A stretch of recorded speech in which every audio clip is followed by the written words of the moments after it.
The autumn sun was soft that afternoon, the kind of golden light that made even a noisy city look gentle for a moment. The park was half empty, sprinkled with a few joggers, an elderly couple feeding pigeons, and children running between fallen leaves. Yet, on the far side of the park near a rusted fountain that had long stopped working sat a man who looked like he didn't belong there at all. His suit was too expensive for a casual stroll.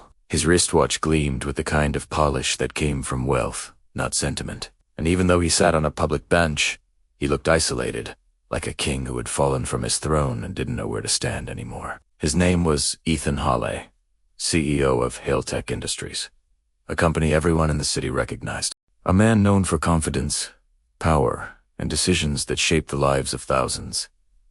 But today, none of that mattered. Today, he wasn't a CEO. He wasn't a leader. He wasn't an icon of success. Today, he was simply a man who had run out of strength. The crisp wind brushed against his face, but he didn't move. His hands, usually steady and purposeful, trembled slightly, and his eyes sharp.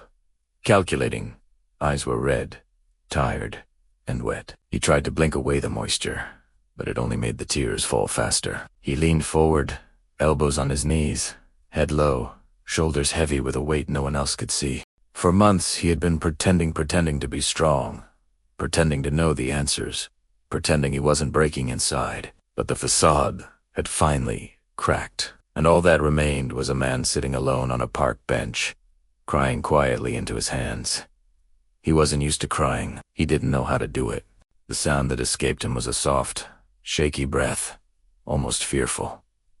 He wiped his eyes sharply, irritated at himself. I build empires, he thought bitterly, yet I can't even hold myself together. A promotion lost? No. Money problems? Never. A scandal? Nothing of the sort. It was simpler, more painful. He had lost the one person who believed in him long before the world knew his name as mother, and in her absence, the world felt suddenly too big, too empty, too cold. He lowered his head again, but just then he heard footsteps tiny. Footsteps approaching with a kind of energetic confidence. Only children possessed. They stopped right in front of him, so close he could see a pair of bright blue sneakers pointing at him curiously. "Hey, mister!" A small voice chirped. Ethan didn't look up. The child waited, rocking slightly on his heels, as though debating what to say next. Finally, he moved closer and repeated, louder this time. Mr. Ethan forced himself to lift his head. Standing before him was a little boy, maybe 6 years old, with messy hair, a superhero t-shirt, and a popsicle stain around his mouth. His eyes were wide, innocent, curious, but warm in a way that made Ethan blink twice. The boy tilted his head as if examining a puzzle. "Why are you crying?" he asked softly. Ethan straightened up, clearing his throat. "I'm not," he said quickly, brushing his cheek with his thumb. "It's just the wind." The boy frowned. "No, it's not. My mom says grown-ups lie about crying because they think it's embarrassing." Ethan stared at him, surprised into silence. The boy stepped even closer, lowering his voice to a whisper as if sharing a secret. "But it's okay. My dad cried when our dog ran away. I saw..." Ethan let out a shaky breath, something between a laugh and a sob. The little boy, seeing this reaction, suddenly softened. He didn't ask more questions. He didn't judge. He simply placed his tiny hand on Ethan's knee, like a small anchor holding down a ship in a storm. Then, with the sincerity only a child could have, he said, "Don't cry, mister. You can borrow my mom." Ethan blinked, stunned. The boy nodded proudly, as if offering the greatest treasure he owned. "She makes the best hot chocolate, and she hugs people until they feel better. I can call her. She's right over there." He pointed toward a woman at a picnic blanket, smiling in their direction. For the first time in days, Ethan felt his chest loosen. A childish stranger had offered him the one thing he missed most. Mother? And that simple kindness cracked open something inside him he had been holding shut. He didn't know it yet, but this moment, this one, innocent offer was about to change everything. Ethan stared at the little boy, unsure how to respond. No one had spoken to him with such innocence in years. In boardrooms, people chose their words, like weapons. In interviews, they spoke with caution. In meetings, they looked at him with expectation or fear. But this child, he looked at Ethan like he was simply a human being. The boy tugged his sleeve gently. "Come on," he said. "I'll take you." Ethan hesitated. "I don't want to bother. You're not bothering." The boy interrupted. "Matter of fact, Mom says helping people is never a bother, and we eat that." The child grabbed Ethan, his hand small fingers curling around his much larger palm, and began leading him across the grass. Ethan didn't resist. Something about the boy's grip felt grounding, like a gentle reminder that he didn't have to carry his pain alone. As they approached the picnic area, Ethan saw the boy's mother sitting on a checkered blanket. A basket lay beside her, filled with sandwiches, juice boxers, and a container that likely held the famous hot chocolate the boy mentioned. She looked up as they approached, her face warm and open, curiosity softening her expression. "Mom," the boy announced proudly. This mister was crying. "Can he borrow you for a little bit?" Her eyebrows lifted not in alarm, but in empathy. She rose to her feet gracefully and stepped toward them. "Oh," she murmured, looking at Ethan with gentle eyes. "Are you all right?" Ethan swallowed, suddenly self-conscious. I'm fine. Your son just told the truth," she finished softly, smiling. "He does that brutally." The boy nodded, as if confirming his mother's statement. "See, I told you grown-ups lie." Ethan let out a fragile laugh. The woman extended her hand. "I'm Lily." He shook it. "Ethan?" "Ethan." Her grip was firm yet comforting, the kind of handshake that somehow steadied the person on the other side. "Would you like to sit with us?" she asked. "You look like you could use a moment." Ethan exhaled a breath he didn't realize he had been holding. "If it's not too much trouble." "It isn't," she said warmly. "Come." They sat on the blanket, the boy plopping himself beside Ethan like he had known him for years. "Mom makes the best hot chocolate," the boy repeated, already opening the container. "Drink this. It fixes sat sinks." Lily chuckled. "I don't know if it can fix everything, but it does help on cold days." Ethan accepted the cup the boy handed him. The steam curled upward, carrying the scent of cocoa and cinnamon, comforting, familiar, painfully nostalgic. "My mother used to make something like this," he murmured. Lily's expression softened. "You miss her?" Ethan nodded, staring into the cup. "She passed away recently." "It's been difficult." The boy leaned against him thoughtfully. "My teacher says when people go away, the sad part hurts the most, but the happy memories stay forever." Ethan felt his throat tighten. "Your teacher's very wise." "No," the boy said proudly. "I'm wise. I said that first. My teacher copied me." Lily laughed, gently, covering her face. "Please ignore half of what he says." Ethan shook his head. "He's helping more than you know." Lily didn't speak for a moment. She simply watched him really. Watched him the way someone might watch a person standing on the edge of something dangerous. Not with pity, not with fear, but with understanding. "Finally," she said, "sometimes grief catches us in public. And that's okay. We're allowed to break when life asks too much of us." Her words were soft, simple, but they sank into Ethan's chest with surprising weight. He looked at her, meeting her steady gaze, and for the first time since the funeral, he felt seen. The boy broke the quiet moment. "Mom, should we give him a hug now?" Ethan blinked. "Oh, no, but Lily smiled. "If he wants one." The boy scooted closer, arms already open like a tiny superhero preparing to save the day. Ethan hesitated. Grown men didn't just accept hugs from strangers. But right now, he wasn't a CEO. He wasn't a headline. He wasn't anything except tired and grieving. So he opened his arms. The boy wrapped him in a tight, enthusiastic hug. Lily leaned in as well, wrapping both of them gently, her touch warm, steady, and incredibly human. And for the first time in weeks, Ethan let himself cry openly. No judgment, no shame. Just a mother and her child holding the pieces he had been trying to keep together. When they finally pulled away, the boy wiped Ethan's cheek with his sleeve. "There," he said proudly. "Now you're a little fixed." Ethan left a real laugh, shaky, but honest. Lily touched his shoulder lightly. "You're welcome to stay with us for a while. You don't have to leave yet." Ethan nodded. "Thank you, both of you." And he meant it deep. He didn't know it yet, but this small moment of kindness was about to pull him into a chapter of life he never expected, one filled with healing, truth, and a second chance at something he thought he had lost forever. For a long while, Ethan simply sat with them, Lily and her son, whose name he finally learned was Noah.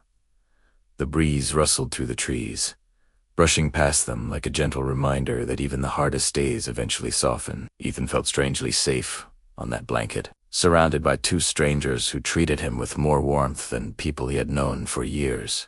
Noah munched on a sandwich, kicking his feet back and forth. Lily poured another cup of hot chocolate for Ethan, as if she sensed he needed a little more comfort before he could speak again.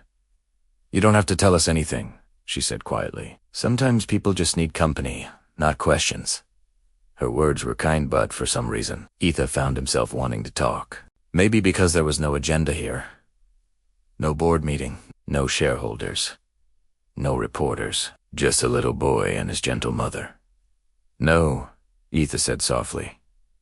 I think I do want to talk." Lily folded her hands in her lap. "Then we'll listen." Ethan drew in a slow breath. "My mother. She was the only person who saw me before the world did. Before the company. Before the success. She didn't care about any of that." He paused, swallowing hard. "She just cared about me." Lily nodded, her expression filled with quiet understanding. "I worked so much these past years," he continued. "Meetings, travel, deadlines. I kept telling myself I'd spend more time with her later." His voice cracked at the word later. "But then she got sick. And no matter how much money I had, I couldn't fix it." Noah looked up, eyes wide and soft. "I'm sorry, Mr. E." Ethan smiled faintly. "Thank you, Noah." He rubbed his hands together, grounding himself. "Running a company is loud, chaotic. Everyone wants something. Everyone needs something. But after she died, everything went quiet. Too quiet. And today..." He exhaled shakily. "I didn't know where else to go." Lily spoke gently. "So you came to the park?" "Yes," Ethan whispered, "because she used to bring me here when I was little. Before life got complicated." Noah leaned on Ethan's arm. "My mom brings me too. She says parks make people happier." Ethan chuckled through the emotion in his voice. "She's right." For a while, they all sat quietly, listening to the distant laughter of other children. Noah eventually got up and began collecting fallen leaves, declaring he was making a superhero leaf shield. Lily turned slightly toward Ethan. "What you're carrying?" "It's a lot. But you don't have to carry it alone, even if we're strangers." Ethan looked down. "I don't even know why I'm telling you this." "Because," Lily said with a small smile, "sometimes strangers are easier to talk to. We aren't part of your world. We won't judge you for being human." Ethan let that sink in. "They expect me to be strong," he whispered. "Always strong."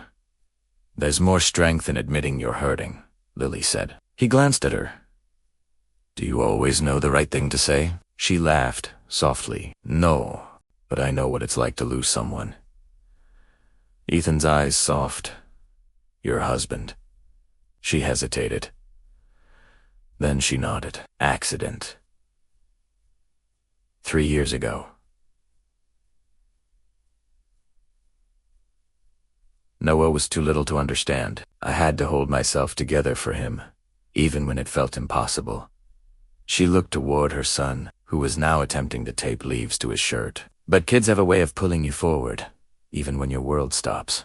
Ethan listened quietly. Lily continued, her voice steady but tinged with past grief. I broke down once, at the grocery store. Right between the cereal and the bread. A stranger helped me. Someone I never saw again. Who's like you? Someone who didn't expect the tears, but didn't walk away.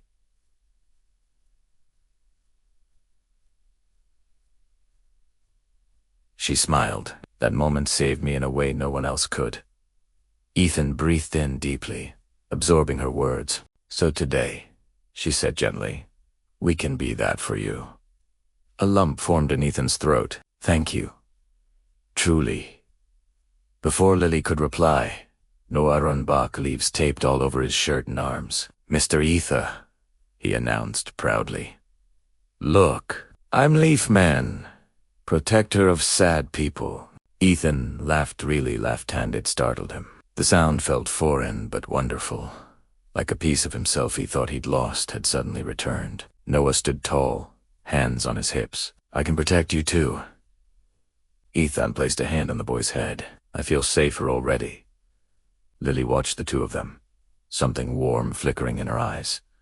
Something curious. Something almost hopeful. Ethan didn't notice. He was too busy breathing without pain for the first time in weeks. The sun was beginning to dip, brushing the sky with soft pink streaks. But the day was far from over, because what came next would shift Ethan's life in a way even he never expected. A call.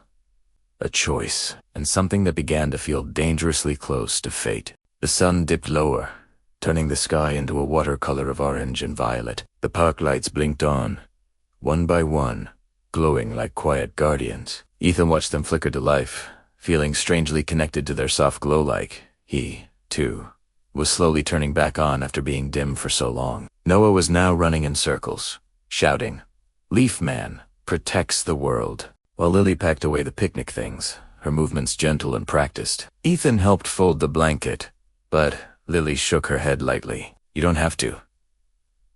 I want to, he sighed simply. She paused at the tone honest, quiet, vulnerable. All right, she murmured, handing him a corner of the fabric. For a moment, they worked side by side in comfortable silence. But then Ethan's phone buzzed. Loud, insistent.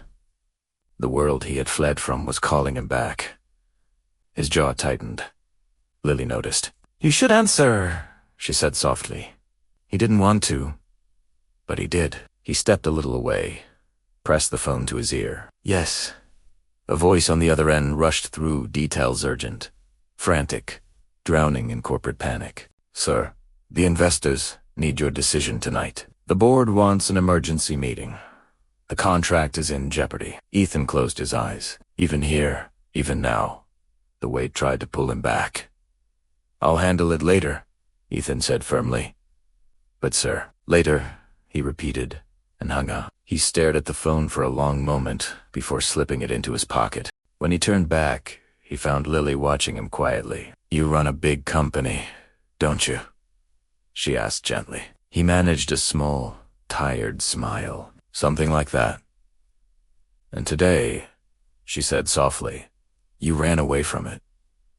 Ethan didn't deny it. I couldn't breathe in that world anymore. Lily nodded, as if she understood too well.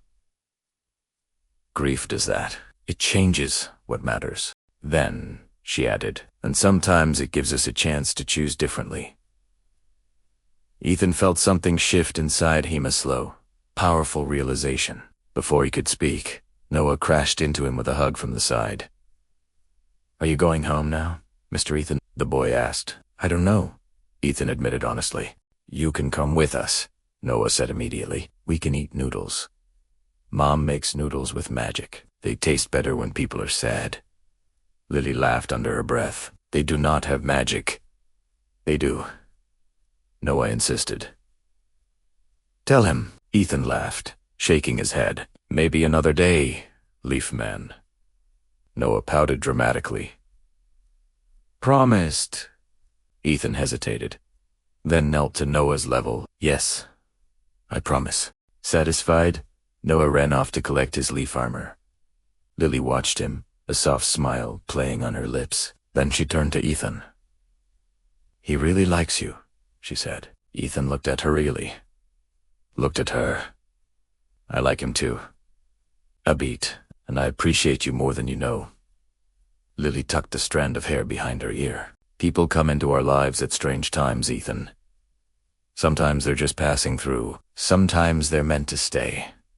Ethan's chest tightened with something he hadn't felt in a long time. Hope, fragile but real. He cleared his throat. "Could I see you both again another day?" Lily held his gaze for a moment, searching for something truth, sincerity, maybe the pieces of the man beneath the CEO. Finally, she nodded. "Yes. I think that would be nice." Ethan let out a breath he didn't realize he was holding. Noah came running back, leaves falling off his shirt as he sprinted. "Mom, Mr. Ethan said he'll come back. Can we make noodles tomorrow?" Lily sighed dramatically. "We'll see." Ethan laughed. Noah's excitement was contagious as they walked toward the park exit together, the night settling softly around them. Ethan felt something inside himself shift, like a door he had kept locked for years had finally opened. At the sidewalk, they paused. "Good night, Ethan," Lily said warmly. "Good night," he replied. "And thank you for today, for everything." She smiled. "You needed a place to fall apart. We just happened to be there." Noah waved both hands wildly. "Bye, Mr. Ethan. Don't forget. Tomorrow, magic noodles?" Ethan chuckled. "I won't forget." He watched them walk away, Lee, holding Noah's small hand, their silhouettes framed in the streetlight. He stood there long after they disappeared around the corner, feeling lighter, steadier, human again. Today, he had come to the park to escape the weight of his world. But instead, he found a little boy with a superhero heart, a mother with gentle strength, a moment of kindness powerful enough to break him open and put him back together again. And maybe, just maybe, this wasn't an ending at all. It was the beginning of something new, something he didn't know he was missing, something he no longer wanted to live without. The simple kindness of a child, the quiet warmth of a mother, the second chance at healing he'd never expected, and the promise of tomorrow.